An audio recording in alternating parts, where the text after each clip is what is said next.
Hoy vamos a meternos de lleno en uno de los misterios más fascinantes de la historia médica. Pensemos por un momento en la Europa medieval, un continente entero aterrorizado por una enfermedad terrible, la lepra. Pero, de repente, después de la peste negra, pasó algo rarísimo. La lepra, así como si nada, empezó a desaparecer. Para que nos hagamos una idea de la escala de esta crisis, fíjense en este número. Antes de la plaga, existían unas 19.000 leproserías, o sea, casas para leprosos, por toda Europa. La enfermedad estaba en todas partes, era una parte horrible de la vida diaria. Y acá está el gran enigma. Después de que la peste negra barriera el continente a mediados del siglo XIV, los casos de lepra cayeron en picada. Las leproserías se vaciaron. Tuvieron que buscarles otros usos. Entonces, ¿qué fue lo que pasó? ¿A dónde se fue toda esa gente enferma? Bueno, vamos a sumergirnos en la investigación. Y como en todo buen misterio, las explicaciones que parecen más lógicas a primera vista casi nunca son las correctas. A ver, uno podría pensar, bueno, la peste negra fue tan mortal que seguro mató a todos los que tenían lepra. Pero los registros nos dicen que no, que eso no es verdad. La enfermedad siguió ahí, aunque mucho, mucho menos. Otra idea es que cambió la dieta, pero la verdad es que no hay pruebas de una mejora nutricional tan increíble como para explicar una caída tan de golpe. Entonces, si las respuestas obvias no funcionan, ¿qué fue? La primera pista importante nos lleva a un campo de batalla, uno totalmente invisible, que se peleaba dentro del cuerpo humano. El concepto clave acá es la competencia entre enfermedades. Pasa cuando dos infecciones diferentes están, por así decirlo, peleando por los mismos recursos, o sea, por nosotros, los humanos. Y a veces, el haber tenido una enfermedad puede hacer que una persona se vuelva más resistente a otra. Y en esta pelea, las dos contendientes principales eran la lepra y la tuberculosis. La tuberculosis, o TB, tenía una ventaja clave. Se contagia rapidísimo por el aire. La lepra, en cambio, necesita un contacto de piel con piel mucho más largo. Al ser más rápida, la tuberculosis podía llegar primero, y al hacerlo, generaba una respuesta inmune que, de casualidad, también daba algo de protección contra el bacilo de la lepra, que era mucho más lento. Es una teoría bastante buena, ¿no? Definitivamente pudo haber cortado la cadena de contagio de la lepra. Pero no termina de explicar por qué desapareció tan rápido y a esa escala. La tuberculosis ya andaba dando vueltas por Europa. ¿Qué cambió después de 1346 que le dio esa ventaja tan tremenda? La respuesta es de lo más inesperada. Y aquí llegamos a la pieza del rompecabezas que lo cambia todo. Y no viene de la medicina, sino de la economía. El culpable que nadie se esperaba no es una bacteria. Es algo tan común como la lana. La cadena de eventos es increíblemente lógica cuando la vemos. Todo arranca con la peste negra, que provoca una despoblación masiva.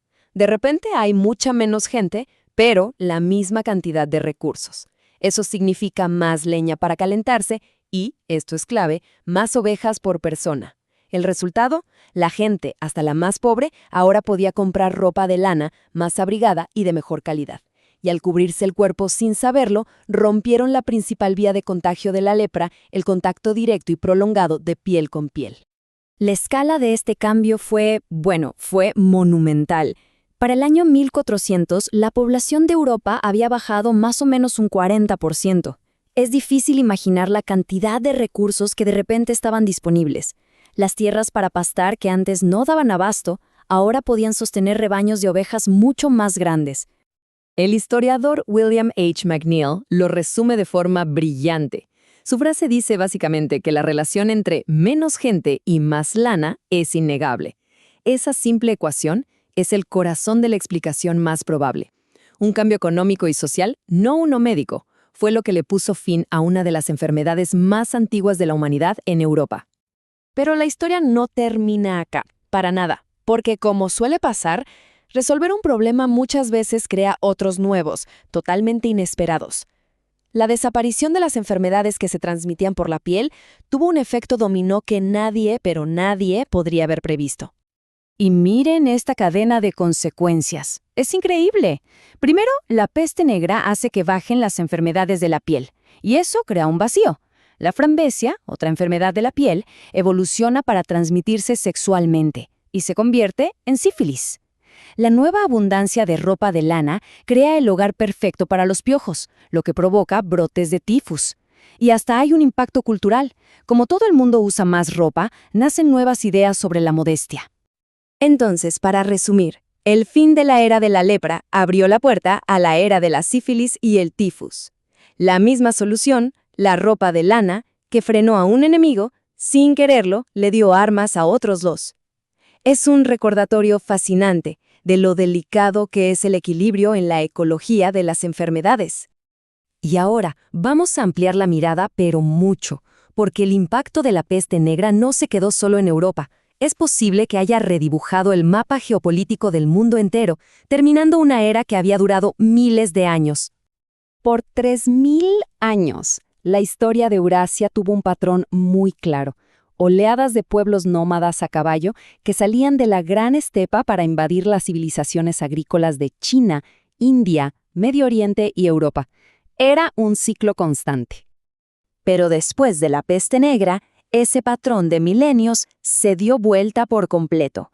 Por primera vez en la historia, fueron los agricultores los que empezaron a expandirse hacia la estepa y la encontraron, en su mayor parte, vacía. La hipótesis más fuerte es que la peste negra, que empezó en los roedores de la estepa, fue un desastre demográfico para los pueblos nómadas. Su poder militar, como el de los mongoles, dependía de ser muchos.